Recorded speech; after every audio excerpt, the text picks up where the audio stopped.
Good afternoon and welcome to the latest edition of Lunchtime Learnings. I'm absolutely honoured to be joined by the queen of social media, TikTok or TokTik for us elderly people, Instagram, okay, the operations director of Location, the runner for vice presidency of Arla Property Mark. So Megan 18, thank you so much for joining me this afternoon. I'm really grateful. So That thank was a you. great intro. Thanks for having me. You're very welcome. So you and Alexandra Tan in one afternoon. Oh, There must be something important going on shortly. I don't know what it is. But maybe you can tell me. maybe So we'll anyway, find out. we will find out. We will talk about it. So Megan, introduce yourself. I mean, so many people already know who you are. I mean, from my point of view, I've watched your journey, I think from the last maybe 2-3 years. And I mean this very respectfully.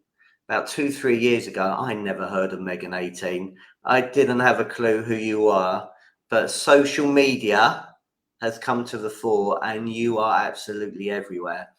And the value that you add to landlords and tenants is absolutely exceptional with the messages that you give out. And there's a huge lesson, a huge learning just there. So tell us about that journey. What made you decide to go onto TokTik and become this exceptional social media queen that everybody is constantly talking about? It sort of happened by accident, to be honest, originally. So when I became a property market executive, I said to them, right, so what's my main job? And they said, right, you need to engage with your members and they need to know who you are and come to you for advice. And I said, okay, give me a list of all the members. And they said, we can't do that because it's GDPR. So we can't give you their data. And I was like, okay. So I started then using my LinkedIn profile to sort of find people in the area and add them on there, start talking about, relevant stuff, what's happening. And then I sat on a social media course with the lady called Rachel, who bizarrely enough is in the same election as I am in, because she's going for a board position. And she said to me in that course that TikTok was the next big thing, but no agent was doing it. And I was like, well, I could do that. Like, how hard could it be? And so the next day I recorded my first TikTok and I did 5 things that we look for when we come to value your property. And I recorded it. I'm not joking. I must have recorded it like 20 times, sent it to my brother. And he was like, no, you sound too posh. No, you sound like an estate agent. Now you sound too chavvy. So I had to really work on that. And then went live and I had loads of questions. So then I started answering them. And then I got within sort of 48 hours of that, a question about pets. So I answered it and it exploded. And I had such an amazing hit rate on that video in a really short space of time. And it sort of built the confidence from there. And I started sharing it across LinkedIn and people were getting a bit interested because no one was doing it. And then everyone was like, well, you don't make any money out of it. And then suddenly I was like, well, I've just got a landlord that's given me 8 properties off the back of my TikTok account. And suddenly people are like, oh, okay, let's talk about it. So it sort of all happened, I guess, kind of by accident. Okay, so let's name check Rachel. Okay, so does Rachel have a surname? Hannah Booking. She's got a very long name, and she is a candidate for the Arla board at the moment. So I'll tag her below for you. Okay, that'd be amazing. Thank you very much. Okay, so you managed to get a landlord that had 8 properties. That's incredible. Yes. Okay. So again, you've given a couple of ideas there. So talk about pets, talk about what you do on evaluation. What other things on TikTok has worked for you? To be honest, I have some videos that flop, obviously, and some videos that fly. And sometimes they fly at a different point. So for example, I did a video about someone asked me, they were going for an interview to be a junior negotiator, and what questions should they ask, which I thought was a really great question to ask. So I did a video about you know, for me, I would want to know this and that, and what does this mean, and how will I get paid on this? And even now, and that one was probably one of my first 15 videos, and I still, every week without fail, I get comments and likes on that video. So it doesn't necessarily happen straight away. So I don't think there's I wouldn't say there's a you should always stick with this route. I think if somebody asks you a question, or you think a question should be answered, that's the thing you do a video on. So, you know, if I had an ideal landlord stood in front of me in the office, what questions are they probably going to ask me? Because they do that every day in our job. You know, it might be, you know, what do I do if I'm overseas and I've got tax? You know, just answer those questions, and that naturally builds from there. Okay, and actually, you know what? I think you've got property tribes, you've got property 118, you've got landlord action. So if you're ever looking for questions that you need to ask or get answered, go onto those sites which are full of landlords and pick and choose, and then start talking about it. So you've got loads of questions already there. So thank you for that. So I think you like corgis for some reason. And I was at a recent talk where you were exceptional at a Women in Estate Agency conference, and you talked a lot about be like corgis. What are you talking about? Be So more corgi. I did my first ever public speaking at a conference, which was an amazing experience. And I was asked in a really short space of time how to summarize building your personal brand. And I thought about it loads. And one of the things that appears in my videos all the time was my dogs. You can see there's a picture behind them that my friend painted of them. And so I went with be more corgi, and then I broke it down. And so it was C for consistent, O for original, R for relevant, G for genuine, and I for interesting.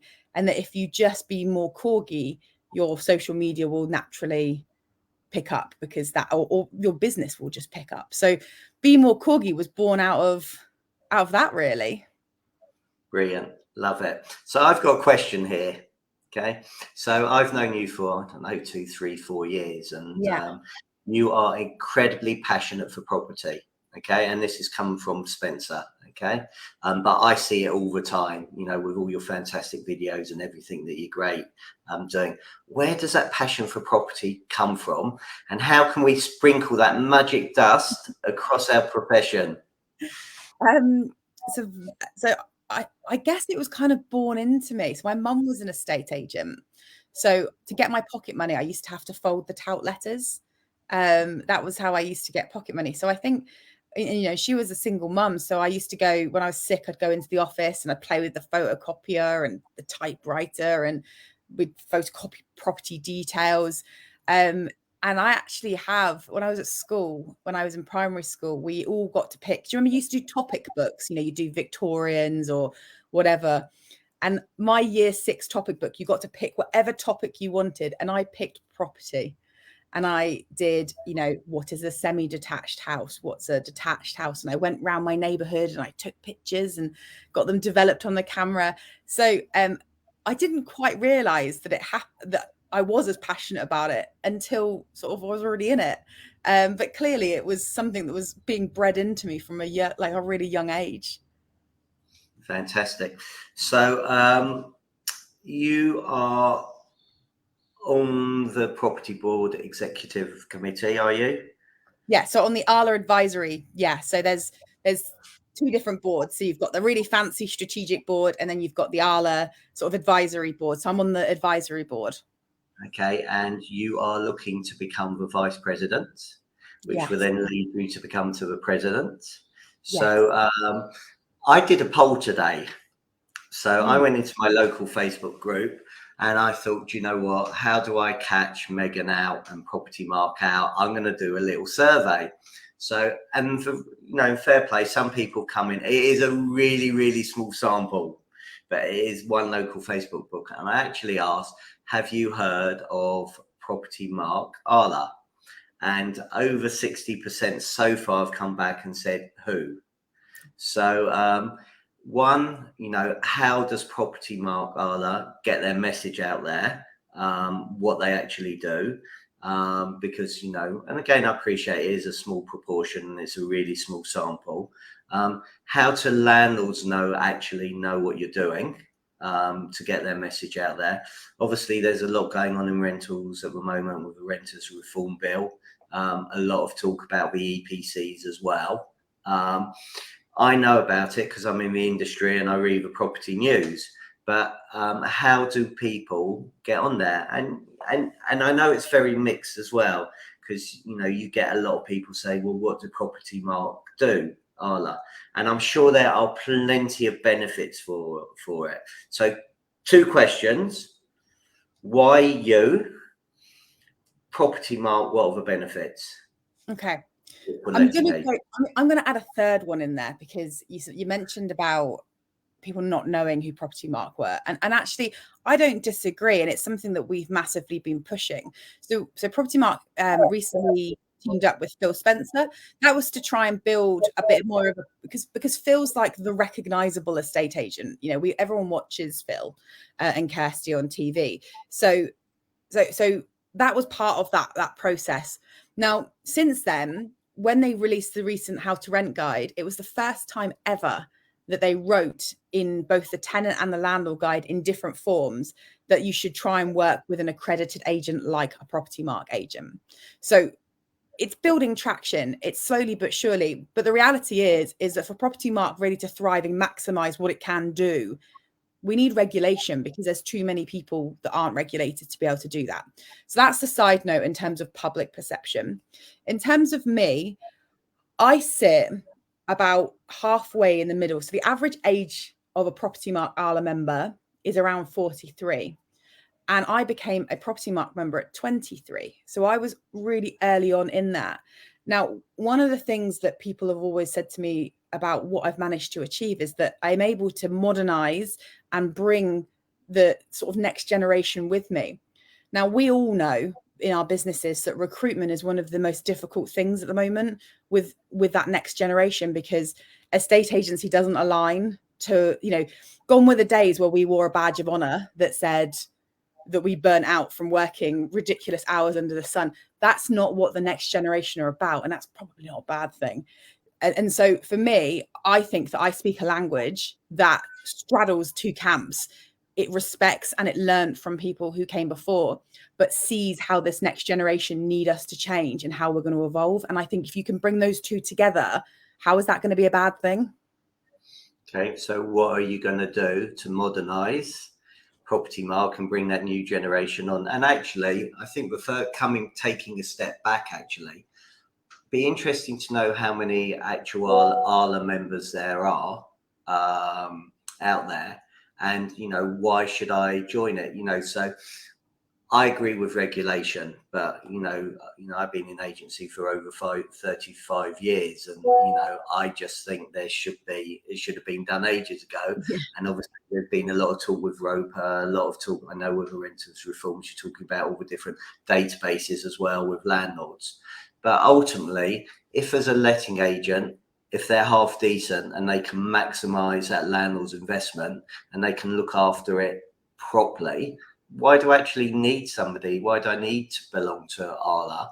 And then how do you actually attract? So I think there's about 19,500 letting agents throughout the UK, according to Mr. Stato, Chris Watkins. How do you try and get those people? And obviously there's going to be a lot more estate agents out there. That's just branches and offices. How do you get them actually to want to become an Arla member in the first place? Because it's all well and good doing it, but if you don't get people to the membership, what's going to happen? So actually, funny, if Chris and me had a chat yesterday, and he said that on his stats, it was 1 in 3 letting agents are an Arla member. So, it's not bad, but it's not great. So I always take it back to the same analogy with why people should be part of a membership body. And this is separate from qualifications, because these are 2 separate things. So we have Arla membership and we have Arla qualifications. Qualifications and regulations, whole different ballgame. But why should you be a member of Arla? So for me, in lockdown, I gave myself a really bad fringe trim.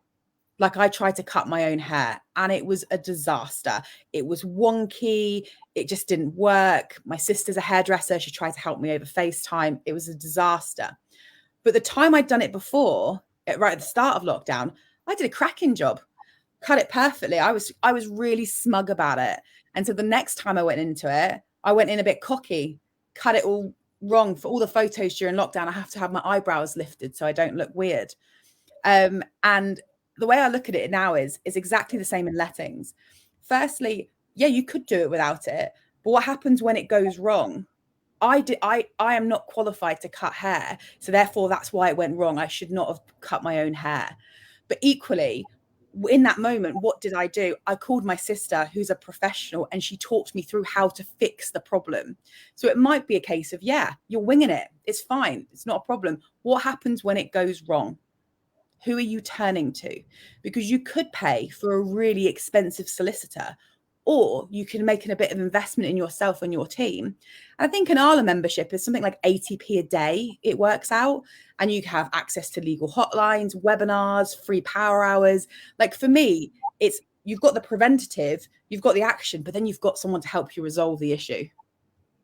Okay, so I enjoy seeing that you all meet via Zoom, and then you share exactly what's going on around the country. So, but that's me. I'm interested in it. How do you get your message out there? So I think there's maybe about 2.7 million landlords out there. How do you get that message?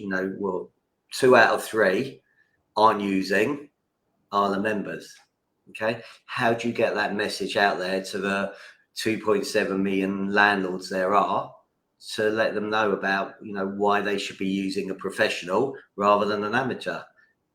I think it's almost a step back from that. Yes, I could go directly to landlords, but let's be honest, as you just said, we're just talking just under 3 million landlords.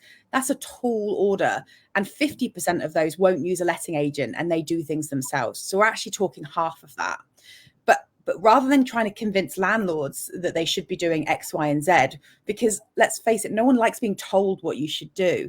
But actually, as letting agents, if we actually looked at it as a bigger picture and when, you know what, we fundamentally have an issue. So whether you like it or not, as a letting agent, we represent you, whether you're a member or not, because we are the largest membership body for letting agents. So when we go to court, or when we go to Parliament, or when we go and be part of these round tables, we are representing you. So would you rather be a part of that representation and a part of that voice and that noise, or would you want to sit by and let things happen? Because I know from experience, the Department of Levelling Up, a lot of the work that we've been talking about has been talked about for years. I've done 3 EPC audits on different companies in readiness for this decent home standards. Now, I asked a group of people who filled in the questionnaire from the government to stop that happening, and not one of them did. So you have 2 choices. You either put some action in yourself or you join the action. And like, for me, that's that once we build that network, it naturally filters to landlords. I don't feel I need to go and talk to a landlord about it. Okay, so again, I'm in the industry. I know what Property Mark does. I know that as you said, we'll go and represent and talk at Parliament and talk at these round tables. But so many people don't know that. How are you going to get that message out there? But do you not think that in the last 3 years, so since I've been part of Property Mark, and since Nathan's been part of Property Mark, how much more do you see? Because I know, as a Property Mark member, you see a hell of a lot more now. And that's because we are suddenly modernizing and we are opening the doors a little bit. Suddenly you're getting pictures of Nathan outside Parliament, who's been like, I've been doing this today. And then you see Sophie Lang, I've been working in the HMOs on this today. That was something that didn't exist before because we were like this, trying to hide away. But now we're modernizing. We're already seeing the benefits of that. And people are saying, I've had people came up to me and said, for the first time ever, you've made me want to be part of that club. Okay. Well, look, coming back, I love the fact what you said, for 80p a day, you can become part of it. Okay. Yeah. Can you just come back and say what the benefits were? I know you mentioned a few. obviously you're talking in front of government, you're talking on the round tables. You mentioned something about a legal helpline, which obviously, is really, really important. So can you tell us a little bit about that? Yeah. So the legal helpline is, I think, when I speak to members, is probably one of the most utilized member benefits. So it's literally a telephone number that directs you straight to a solicitor. You give them your membership number and they'll answer your questions for you. Now, they're not going to go to court for you, let's be real. But if you want to ring them up and say, you know what, I've got this situation, what grounds for possession would we be able to go for? They will help you. If you're ringing up and you think, is that legal? Or am I overthinking it? They'll help you. So you can ring them for everything and anything legal. So the legal hotline's free to members. You get when you log on to your page, it's just there. So you can do that. You need your membership number. We've also got all the fact sheets. So if you've got new starters that you're trying to train, you can download those. So I like to use them as like little referral guides, or sometimes I build my training off the back of them because I use them as almost like notes. There's tons of other tools. You've got a whole zip file of tenancy agreements and things that attach to tenancy agreements. So you don't need to pay to go and get a tenancy agreement from a solicitor. You've got one that's being updated regularly. What else have you got? You've got colouring for kids on there. You've got everything. And then on top of that, this year, we've been doing free conferences for, the little regional ones that you probably saw kicking around. Yeah, So and Jason is doing an incredible job on that. Yeah, he's been a very busy man this year. And all of those have been free to members. So we recognise that you've got that. You get discounts for courses. There's tons. The thing is, most people don't scratch the surface on what you can actually use your membership for. Okay, brilliant. So I'm going to leave property mark there. That's Okay, been brilliant. But I'm going to park it for a little bit. You have started a new job, operations director, location. I'm slightly biased, but I think that was one of the best agencies in the UK. And you've got in fact, you've got an amazing team there, Vicky, Assad and everybody. Unbelievable. What have your lessons been so far? My lessons have been so far. Do you know what? There's been so many. My first mindset training. So Vicky does a mindset training every Friday. And the first mindset training she did was something like 8 rules to live a fulfilled life. And it was nothing about business. And it was about, the only person that's in charge of your own happiness is yourself and things like that. And for me personally, I sat there and went, gosh, she's so right. There's so many things I need to sort to just complete my brain off rather than, I'll kick it in the long grass. So that's definitely been a big learning. What makes me chuckle, Stephen, is you can tell that you've taught them, because I sat in the lettings office and Jazz said to somebody about a wider property empire. And he came off the phone and went, Stephen Brown. He went, Stephen Brown. Good. Did it work? Well, he's doing pretty well this month. He got 7 valuations booked last week. So he's doing pretty good. Good. Good to hear. The training works. Thank God the training works. So I would say for me, what I've learned is the team there will absorb training like a sponge and they will actually do it. So those people learn stuff, but a lot of people don't put it into action. They are a team that puts it into action. They're a team that focuses massively on well-being above anything.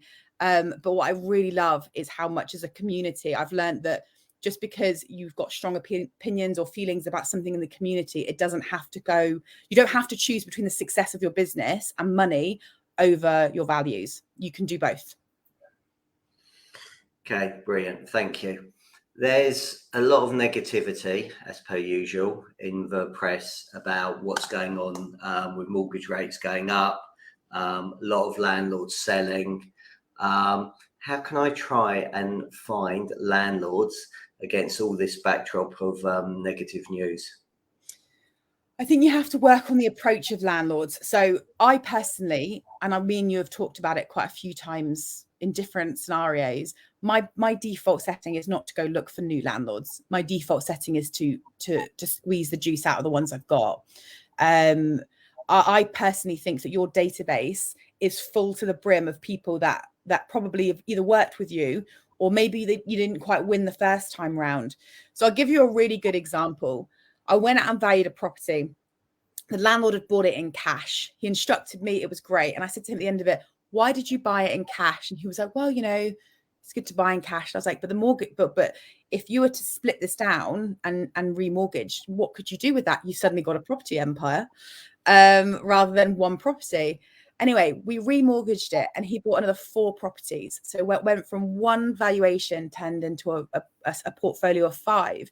With that came mortgage referral, commission, furniture commission, the lets. A couple of them were through my company at the time, so we got sales commission. And actually I went and viewed properties for him with other agents as well. So we built like a really amazing level of trust that now I'm fairly confident, should he suddenly go, actually, I've got this much money, he would ring me up and say, what shall I do with it? And I think we spend too much time trying to pull out the needle in the haystack of people that we've never met, when we've got a whole database of people that we have met and we've already made an impression with. Couldn't agree more. Data bank is there. And actually there's a big lesson there as well, all about those cross-selling opportunities. And there's 14 ways of getting some more income in, and especially as I know the sales market is challenging from what I'm hearing, speaking to a load of agents. I know cash flow is tight as well for a lot of people.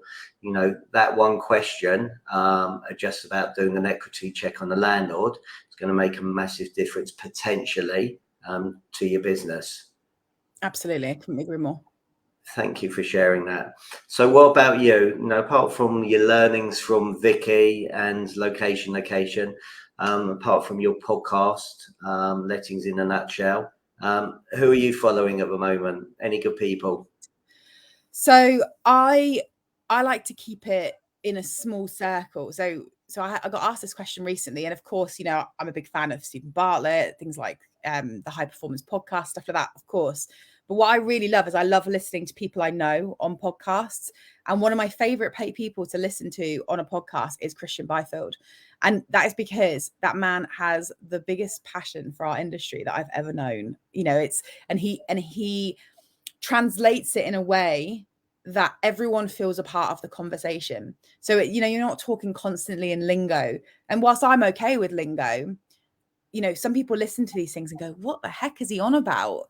And I think that he has a really translatable way. So one of my favorite people to kind of listen to and watch what he's doing is Christian.